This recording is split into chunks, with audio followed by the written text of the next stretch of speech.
De quoi je ne me lasserai jamais, la musique. La musique, tout simplement, déjà première raison, ça sera tout simplement le plaisir d'écoute. J'aime bien découvrir des nouvelles choses et m'apporter sans arrêt de nouvelles sources de plaisir sensoriel par rapport à ça. Et puis parfois émotionnel aussi, parce que par association ou juste par ressenti par rapport à ce qui a été écrit. Il y a beaucoup de choses qui peuvent transpirer à travers la musique qu'écrivent les gens.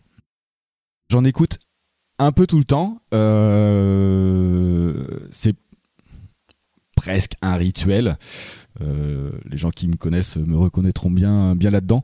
C'est voilà, le côté rituel, du coup, ça veut dire que ça va m'accompagner dans des moments spécifiques. C'est quasiment indispensable quand il s'agit de la toilette, du soin du corps.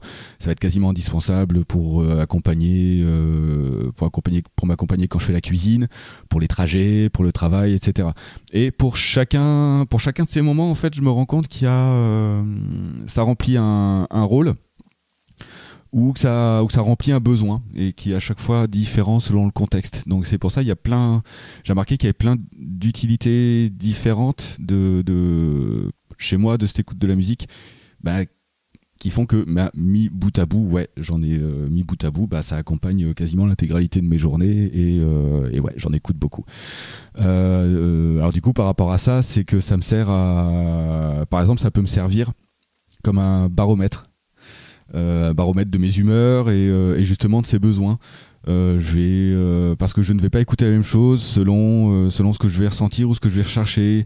Il va y avoir de la musique qui va me servir pour l'énervement ou la colère, de la musique pour accompagner la joie, de la musique justement ou pas quand il y a de la fatigue. Voilà, après tout plein d'autres états différents, hein, le bien-être, le calme, ou au contraire l'angoisse. À chaque fois, il y a des musiques différentes. Par exemple, je vais prendre la première émotion que j'ai citée, énervement, colère. Donc ça va être des moments où je vais plutôt écouter tout ce qui va être punk, musique assez rapide, musique assez agressive, très présente. Ça va pas être un côté exutoire, ça va être un côté un peu annulation, quoi. C'est-à-dire qu'il y a quelqu'un d'autre qui s'énerve pour moi dans mes oreilles et ça m'accompagne et justement ça a une vertu un peu calmante. Il y a des moments où au contraire j'ai pas envie. Et en fait tout ça mis bout à bout par expérience, c'est des moments où je me rends compte que ça va être plus facile pour moi à travers ce que je vais spontanément avoir envie d'écouter. Ça va permettre de mieux savoir comment je vais, ce que je ressens en fait. Donc voilà, je sais que là je vais me dire j'ai pas envie d'écouter, etc. Ah oui, c'est vrai que c'est que je dois être fatigué. En gros, ça amplifie un petit peu l'écoute de moi-même à travers ce baromètre.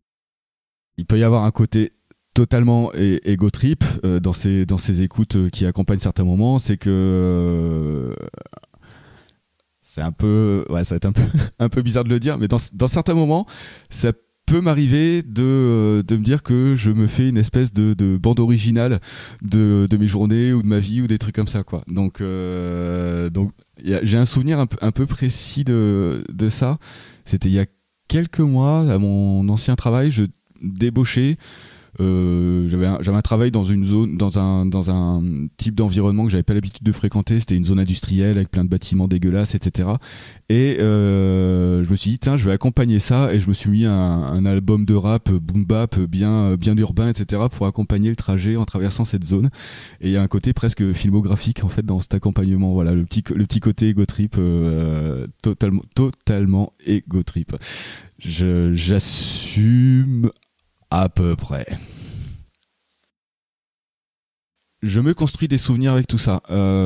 Et du coup, il y a un petit phénomène. Alors là, je vais totalement pomper. C'est par rapport à un épisode d'un podcast, là, Programme B, que j'avais écouté. Je crois que c'était Disc Junkies ou Record Junkies, le titre de l'épisode, qui était assez intéressant, qui parlait des collections de disques, et il y avait la notion d'album photo qui avait été évoquée.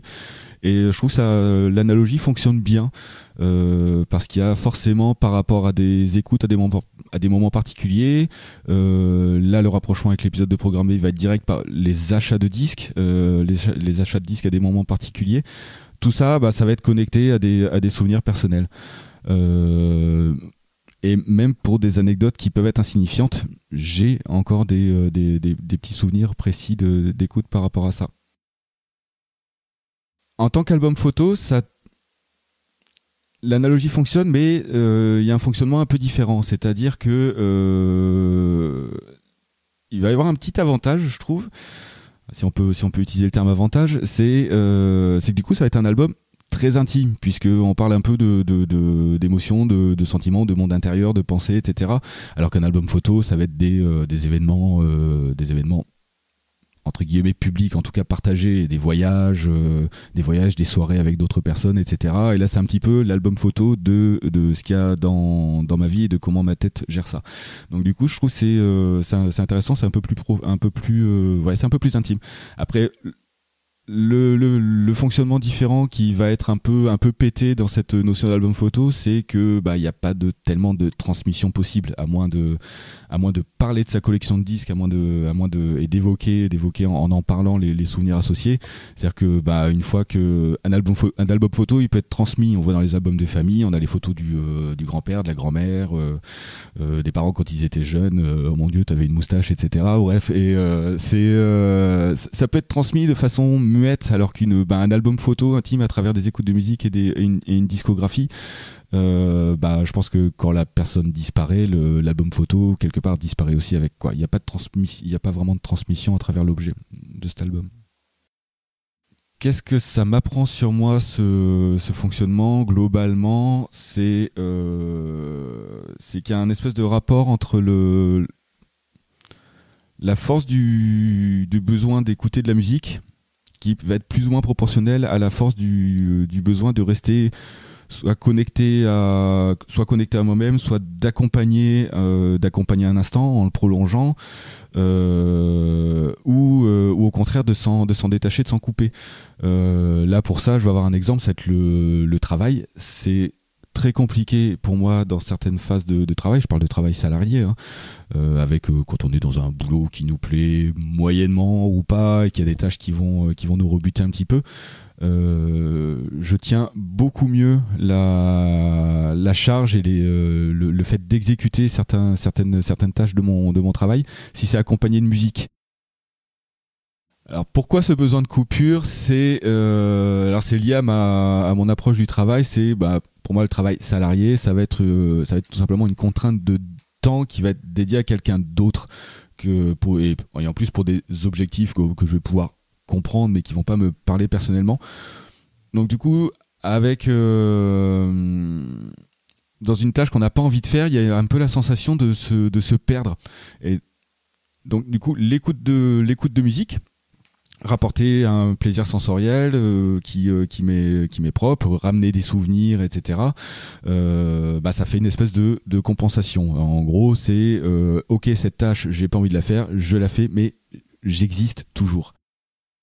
Si je devais résumer tout ça en une phrase super pompeuse, pareil, ça va être comme la notion d'ego trip, hein, ça va être compliqué à assumer, mais en gros, j'écoute de la musique quelque part pour m'écouter moi.